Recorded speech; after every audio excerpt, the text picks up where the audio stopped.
Alright, I've got something to say about this one oh so important topic, the one that has just been gripping the news media lately. The weather. That's right, the weather. That's a fairly normal day here, it's actually quite nice, but the thing is, quite nice is becoming more and more rare these days.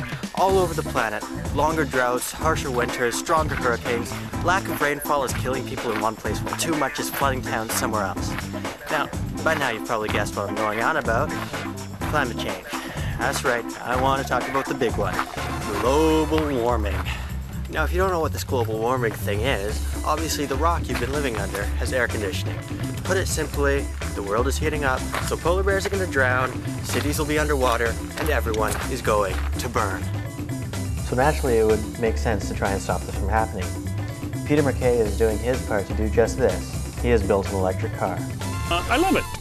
I don't, it's not a race car. I mean, if you're looking to go fast, then this certainly isn't going to do it for you. It's not a fast vehicle. I mean, it'll do 100 kilometers an hour, or 110 or 120 or whatever. It'll go fast, but it accelerates a little bit like a Mack truck. You know, if you're going uphill or something, it's going to slow down. But I love it. It's perfectly quiet.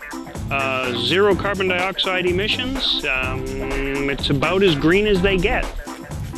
So this is a 220 volt outlet. It's the same as a dryer outlet, 220 volts, 30 amps. And here's how I plug it in. Got to pay really close attention because it's really hard. There, it's plugged in. Well, I've never had it take more than 3 hours to charge. They say it takes 4.5, but it doesn't for me. You really have to factor in or consider how much driving you do. If you're driving 200 miles a day, then no, it's not practical. But even on that note, I should point out, these are the biggest, dumbest batteries you can get. They really are big sacks of lead. There's nothing stopping me from putting lithium-ion batteries into this vehicle. The lithium-ion batteries have a bunch of advantages. They're lighter. It's using lithium, not lead. If I were to replace this battery pack with lithium-ion batteries, it would increase my range up to about 150 miles. So what's that, 250 kilometers? So the only real difference to driving this vehicle, you're shifting, I'll talk about that in a second, but it's the heater actually, because there's no gasoline engine to make heat. There's just a little ceramic heater element. So I've got this little switch here, and that turns on the ceramic heater element. So if I want heat, I turn on my heater, and I give it a little bit of fan. They say it takes about 4 or 5 days to convert a vehicle. It took me all of October. But that's not because it took me all of October. It took me that long because it rained 26 out of 30 days in October, and I did it right here, right in my driveway with a buddy of mine's engine hoist thing. So I wasn't indoors. The biggest problem I had was removing the old engine. They really pack those things in there, and any good mechanic would have figured this out in no time, but I've only removed 1 or maybe 2 engines in my life. And my engine, I took the engine out with the transmission, so this bloody big thing came up and out the hood. And on the top of the transmission is the shifter, you know, that I shift gears with. Well, it's just a little unit, and with 4 bolts you can take it off, but you have to take it off to get the engine out. You're never going to get the engine out without that. Well, now I know. So I messed around with that engine for, I don't know, 6 or 8 hours before I finally got it out. But once it was out, I mean, the electric motor bolts right to the transmission. The kit comes with an adapter plate that connects the electric motor directly to the transmission. The clutch is still in there. The wiring, well, you have to drill a couple of holes. You have to there's a little heater about that big that's inside my airbox. So I had to take the airbox off and fit this little heater element, you know, an electric heater element in there. But you know, the hardest part was probably locating the wires. So which was the wire for my starter, and where was the wire for my headlights or whatever, not headlights, but different components like that.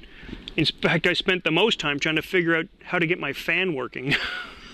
You know, just kind of silly things. the technical side, the connecting the motor, the wiring up the batteries, the getting the controller in, the stuff that actually makes the car go, that was easy. It was the little fiddly bits that took all the time. So all told, I guess it took about 60 or 70 hours maybe. You know, 4 or 5 long days and you got her done. And if I were doing it again, I'd do it in at least 20 hours less time than this one took me.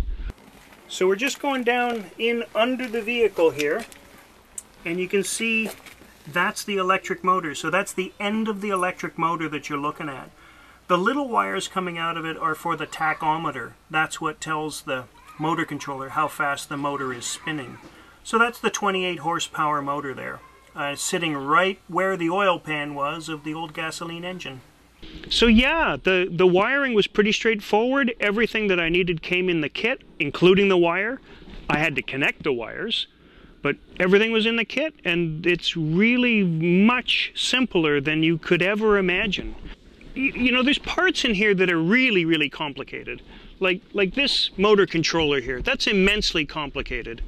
But not from my perspective. From my perspective, it's just a green box with 2 wires in and 2 wires coming out. Connect 2 wires in, connect 2 wires out. There's a computer inside here, but I didn't design that. It's just a green box like this, and you hook up some wires. I think there's 10 or 12 wires that connect to it, and they're really obvious. Like, one wire comes from your reverse lights to tell the motor controller that we're in reverse. One wire comes from the starter to say, okay, start. So I turn the key just like I used to say start, but of course mine doesn't go it just kind of turns on. That's it. It's on.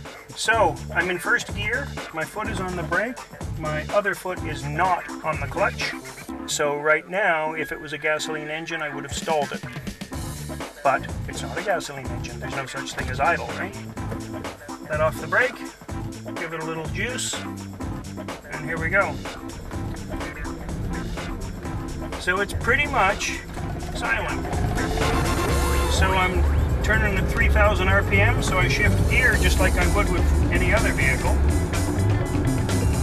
Go into second, and here we go.